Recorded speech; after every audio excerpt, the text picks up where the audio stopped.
0581តាមបានមួយខែ3ថ្ងៃតែដាច់ដល់ច្រើន20% 414ដូរដូច7ដូចគ្នាប៉ុន្តែអត់ធំទាំង0581ធំយឺតជាង0581ដល់ថ្ងៃតែមួយ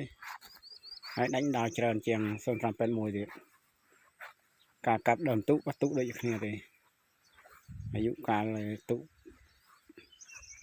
ចិត្តមួយខែដែរបែប20ថ្ងៃវាមិនចាំច្បាស់ទេប្រហែល20ថ្ងៃដាច់ដល់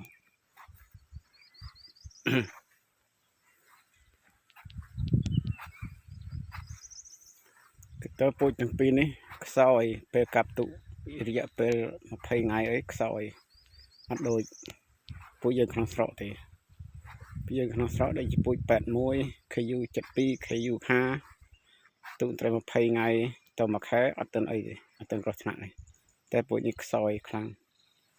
ទុករយៈពេលប៉ុណ្ណេះក៏ដាំងឹតច្រើនដែរอันนี้ปลูกพริกM60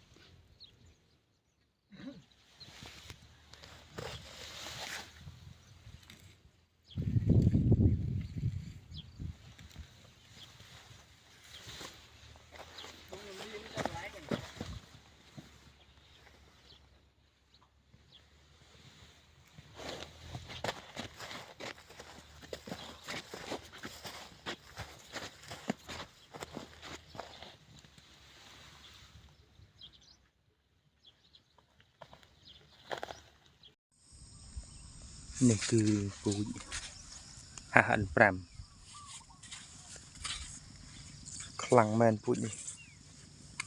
อดเคยมีฉลอง CMD ទេហើយតំណក៏ដុះបានស្អាត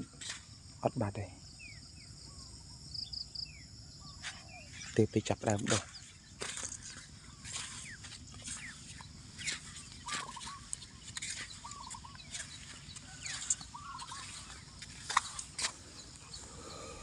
ខ្លាំងមែនអត់មាន CMD419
ពូជអាហ្វ្រិក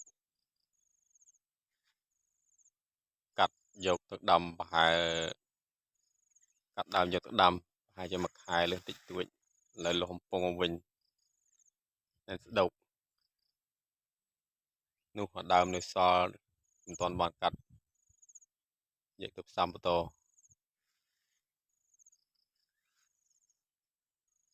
នេះយកមកដាក់បាន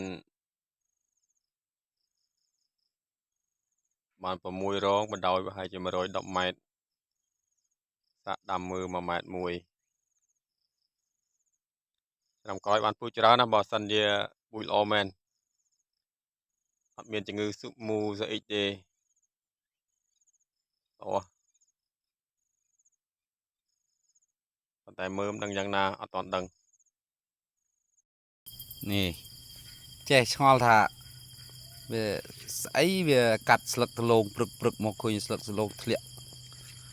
តាមរងច្រើនអ្នកខ្លះវាកិនតែកាច់ស្លឹកខ្លះហើយវាកាត់ចូល nè ní cà biết rô khơi nhỉ nhỏng sạch nhỏng chờ ra một ní chạp bàn mà đọp mà lịt là chạp tam đơm tà lông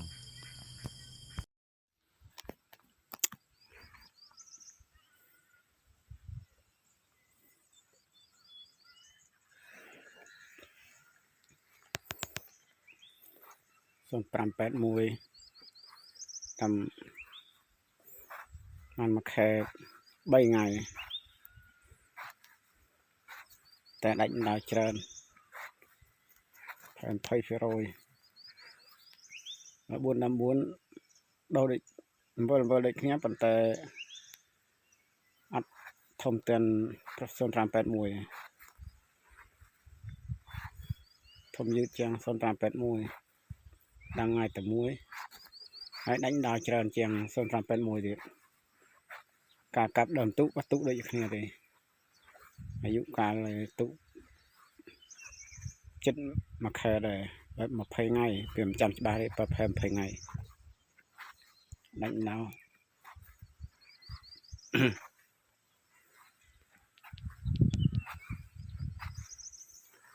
ទៅពូជទាំងពីរនេះខ្សោយពេលកាប់ទុករយៈពេល20 ថ្ងៃអីខ្សោយអត់ដូចពូជយើងក្នុងស្រុកទេពូជយើងក្នុងស្រុកដូចជាពូជ81 KU72 KU5 ទុកត្រឹម20 ថ្ងៃទៅមួយខែអត់ទាន់អីទេអត់ទាន់គ្រោះថ្នាក់ទេតែពូជនេះខ្សោយខ្លាំងទុករយៈពេលប៉ុណ្ណេះក៏ដាំងឹតច្រើនដែរលំលោ